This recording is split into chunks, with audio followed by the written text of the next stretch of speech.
Next हम आते हैं कंपोजिट नंबर क्या होते हैं। देखो कंपोजिट नंबर वो नंबर होते हैं जिनका दो से ज़्यादा फैक्टर्स होंगे। जैसे कि हमने प्राइम नंबर्स पढ़े थे, तो प्राइम नंबर्स की डेफिनेशन ये थी कि ऐसे नंबर प्राइम नंबर होते हैं जिनके दो ही फैक्टर होते हैं और दो से ज़्यादा जिनके फैक्टर होंगे वो कहलाएंगे हमारे कंपोजिट नंबर। तो देखो एग्जांपल है, जैसे 4 के अगर फैक्टर्स लिखें तो 1 की टेबल में 4 आता है, 1 4 ज़ा 4, और 2 की टेबल में 4 कब आता है, 2 2 ज़ा 4, तो 2 हमारा क्या हो गया, इसका फैक्टर हो गया।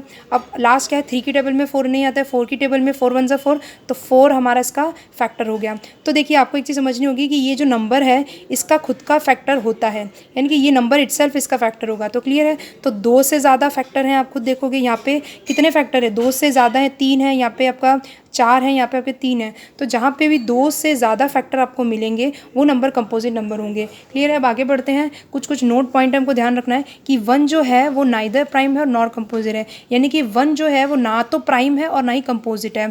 क्लियर है।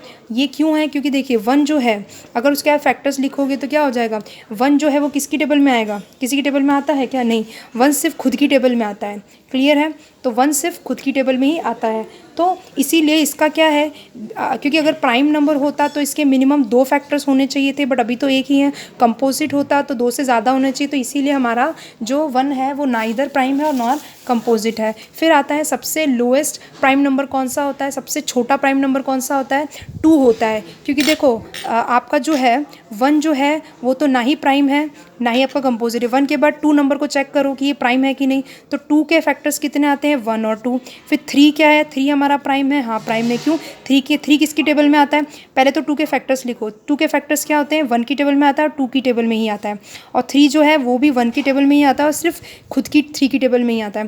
तो देखिए, तो सबसे छोटा जो प्राइम नंबर कौन सा होता है, सबसे छोटा वाला प्राइम नंबर दैट इज़ 2। तो याद रखना है सबसे लोएस्ट प्राइम नंबर कौन होता है, 2, और all other even number except 2 are composite number. ठीक है। 2 को छोड़ के बाकी सारे के सारे नंबर आपको कंपोजिट होते हैं। All other even number except 2 को छोड़ के बाकी सारे जितने भी इवन नंबर्स होते हैं वो कंपोजिट नंबर होते हैं। तो इवन नंबर अगर मैं लिखना स्टार्ट करूँ तो 2 4 6 और 8 होते हैं। तो 2 का जो अगर फैक्टर आप लिखोगे 1 और 2 होगा। देखो इसको इस तरीके से समझ लेते हैं हम कि जैसे कि आपको दिया है कि all other even number except 2 को छोड़ के, तो इवन नंबर लिखती हूँ 2 4 6 8। तो इसके फैक्टर्स आप लिखोगे तो 2 के फैक्टर है 1 और 2, और इसका 4 का फैक्टर होगा 1 2 और 4, 1 2 3 और 6, 1 2 4 8। तो कहने का मतलब ये है कि all other even number except 2 are composite number. 2 को छोड़ के बाकी सारे कंपोजिट नंबर हैं। क्यों, 2 को छोड़ दो क्योंकि 2 के फैक्टर्स क्या हैं, खाली 1 और 2 ही हैं। तो जहाँ पे भी हमारे एग्जैक्टली 2 फैक्टर्स होते हैं वो क्या कहलाते हैं, हमारे प्राइम नंबर। यानी कि जो नंबर के 2 के फैक्टर्स मैंने लिखे 1 और 2, तो जहाँ पे भी एग्जैक्ट 2 फैक्टर्स होते हैं वो प्राइम नंबर होते हैं। अब अगर 2 से जहाँ पे ज़्यादा फैक्टर्स हो जाएंगे तो वो क्या होते हैं, हमारे कंपोजिट नंबर।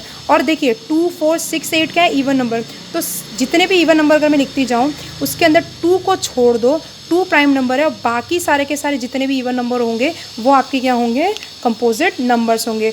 2 को छोड़ के बाकी सारे इवन नंबर, 2 को छोड़ के बाकी सारे इवन नंबर कंपोजिट नंबर होंगे। और 1 क्या है, 1 is a factor of every number. तो अगर आप ध्यान से देखो तो 1 2 3 4 जितने भी हमने फैक्टर्स लिखे हैं, जैसे 1 का फैक्टर तो 1 ही होता है।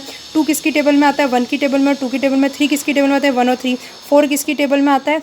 तो 1 जो है वो हर नंबर का, चाहे मैं यहाँ पे 5 लिखूँ, 6 लिखूँ, 7 लिखूँ, तो जितने भी नंबर्स हैं उसके अगर फैक्टर्स लिखने को कहा जाए तो 1 हमेशा आता ही आता है। यानी कि हर नंबर के फैक्टर्स में 1 हमेशा आता ही आता है। तो इसीलिए कहा गया है 1 is a factor of every number. तो 1 जो है फैक्टर है हर एक नंबर का। अब नेक्स्ट चीज़ है कि every number is a factor of itself. Yes, her number क्या है, खुद का तो फैक्टर है। ये देखो 2 का फैक्टर 2 भी है, 3 का फैक्टर ये खुद, यानी कि हर नंबर जो है वो खुद का भी फैक्टर होता है। करेक्ट है। और 1 is the only number which have 1 factor. और 1 ही एक ऐसा लौता नंबर है जिसका एक ही फैक्टर है।